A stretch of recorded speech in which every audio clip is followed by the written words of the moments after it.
Welcome to the deep dive. Great to be here.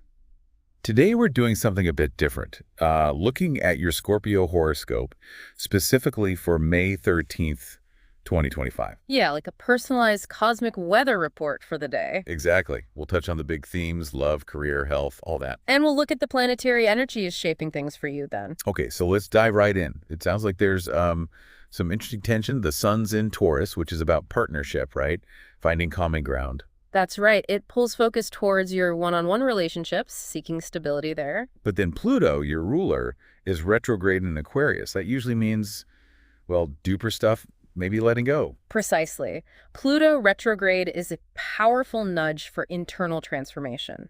It's about looking at old patterns, especially around power and control, and releasing what doesn't serve you anymore. So you've got this external focus on harmony from the sun, but an internal call to release from Pluto, kind of a balancing act. Exactly. That's the core dynamic you'll likely be navigating.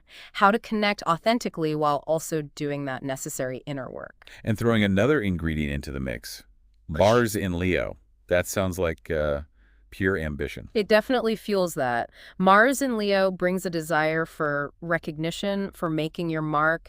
You might feel a real surge of confidence, wanting to step up. So there's this drive to achieve even while you're navigating that relationship harmony and inner release state. Yes, the key is channeling that Mars energy constructively. Think big, yes, but be strategic. Don't just charge ahead blindly. Okay, let's zoom in a bit. Love and relationships. Venus is in your sign, Scorpio. That sounds intense. Oh, absolutely. Venus in Scorpio amps up the desire for deep, profound emotional connection. Loyalty becomes huge. So for singles, You might find yourself drawn to people very powerfully, maybe magnetic connections appearing in, say, a workshop or during some late-night deep talks, unexpected places. and for couples. It's a really good time to deepen intimacy through vulnerability, sharing secrets, revisiting shared dreams. But a little caution here, too. The Scorpio intensity. Possessiveness, maybe. Could be. Watch out for wanting too much control. Building trust is really central now. And interestingly, there's a hint that someone from the past, maybe an old ally, could reappear. For closure. Or something new. Could be either. Worth being open to exploring that, see what it means now. Got it. Moving to career and finances. Mercury's in Taurus, and you mentioned that helps with negotiations. Yes, very much so. Mercury in Taurus brings a practical, grounded approach. Great for hashing out details, especially in joint ventures or contracts. You'll likely be good at finding win-win solutions. And that Mars and Leo ambition we talked about. Yeah. It shows up here, too. Yeah. Pushing for bold ideas, maybe leadership roles. Definitely. You'll feel the pull to initiate, to lead, but here's the thing. Yeah. You need to back it up. That Leo fire needs substance. To convince others, you really need to have done your homework. Present a solid case. Makes sense. Financially, the advice seems to be play it safer. Focus on debts, long-term stability, avoid big risks. Prudence is definitely wise right now. Steer clear of those really speculative ventures. Building security is the priority. And there was a note about a possible shared resource popping up, like an inheritance or a bonus. Yes, that's a possibility. If something like that comes through, the advice is to handle it wisely, collaboratively, if it involves others. Okay, let's talk health and wellness. Scorpio has links to certain body systems, so hydration and detox foods are important. That's right. Supporting your body's natural elimination processes is helpful. Simple things like plenty of water, maybe some leafy greens, lemon water. And if stress flares up, which it might with all this intensity, gentler exercise is better. Yeah, think restorative yoga or swimming rather than pushing yourself super hard.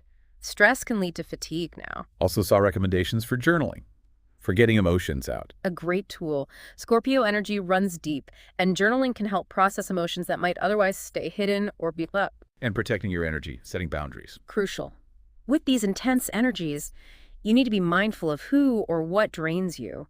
Setting limits is self-care. Okay, so wrapping up the key takeaways. It really seems to be about that balance. Scorpio intensity meets Taurian compromise. That's a perfect summary. And using that Mars ambition strategically, go big, but play the long game, as you said. Right. And letting go of old power struggles thanks to Pluto. That release is key for moving forward. Also, trust your gut, your intuition, but don't ignore logic. Blend them. Your intuition is strong, but rational thought provides grounding. And forgiveness. Forgiving old wounds, not for them, but for you. Absolutely, it's about your own liberation. And listen to the silences, the subtle cues. There's power in what's not said, too. We've even got lucky numbers 8, 13, 21, and the power color is deep maroon. Think passion, resilience. Very fitting. That resilience, like the phoenix rising from the ashes, often associated with Scorpio, it's built from everything you've overcome. Such a powerful image. So for you, Scorpio, maybe the final thought is this. With Pluto retrograde asking for release, where are you holding on too tight? Where might letting go of control actually give you more power, more freedom? Something to reflect on. That's your deep dive for May 13th, 2025.